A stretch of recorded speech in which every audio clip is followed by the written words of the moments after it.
പാലക്കാട് മുലപ്പാൽ തൊണ്ടയിൽ കുടുങ്ങി 6 മാസം പ്രായമുള്ള കുഞ്ഞു മരിച്ചു. കടമ്പഴിപ്പുറം പുലാപ്പറ്റ വെട്ടംപറമ്പിൽ കൃഷ്ണകുമാർ സുമിഷ ദമ്പതികളുടെ മകൻ യുവാനാണ് മരിച്ചത്. ഇക്ബാൽ അറക്കൽ വിവരങ്ങളുമായി ചേരുകയാണ്. ഇക്ബാൽ, നിർഭാഗ്യകരമായ സംഭവമാണ്. ഇടയ്ക്കിടയ്ക്ക് ഇത്തരത്തിലുള്ള പ്രശ്നങ്ങൾ നമ്മൾ കേൾക്കാറുമുണ്ട്. എപ്പോഴാണ് ഈ സംഭവം ഉണ്ടായത്? മാധു, പാലക്കാട് കടമ്പഴിപ്പുറം പുലാപ്പറ്റയിലാണ് ദാരുണമായ ഈ സംഭവം ഉണ്ടായത്. മുലപ്പാൽ തൊണ്ടയിൽ കുടുങ്ങി 6 മാസം മാത്രം പ്രായമുള്ള കുഞ്ഞ് മരിച്ചു എന്ന വിവരമാണ് പുറത്തു വരുന്നത്. വെട്ടംപറമ്പിൽ കൃഷ്ണകുമാർ സുമിഷ ദമ്പതികളുടെ മകൻ യുവാനാണ് മരിച്ചത്. കുട്ടിയുടെ മൃതദേഹം നിലവിൽ ഇപ്പോൾ മഞ്ചേരി മെഡിക്കൽ കോളേജിലാണ്. പോസ്റ്റ്മോർട്ടം നടപടികൾ നടക്കുകയാണ്. അതിനുശേഷം പിന്നീട് മൃതദേഹം ബന്ധുക്കൾക്ക് വിട്ടു നൽകും.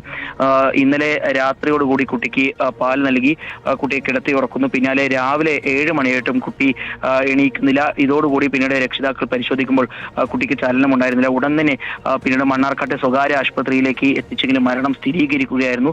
ഏതായാലും നിലവിൽ ഇപ്പോൾ പോസ്റ്റ്മോർട്ടം നടപടികൾക്ക് വേണ്ടിയാണ് മഞ്ചേരി മെഡിക്കൽ കോളേജിലേക്ക് കുട്ടിയുടെ മൃതദേഹം മാറ്റിയിരിക്കുന്നത്. ഈ പോസ്റ്റ്മോർട്ടം നടപടികൾ പൂർത്തീകരിച്ചതിന് ശേഷം മാത്രമേ കൂടുതൽ കാര്യങ്ങൾ വ്യക്തമാവൂ എന്നുള്ളതാണ് ഡോക്ടർമാരും അറിയിച്ചിട്ടുള്ളത്. ഇക്ബാൽ അറക്കൽ വിവരങ്ങൾ നൽകിയത്.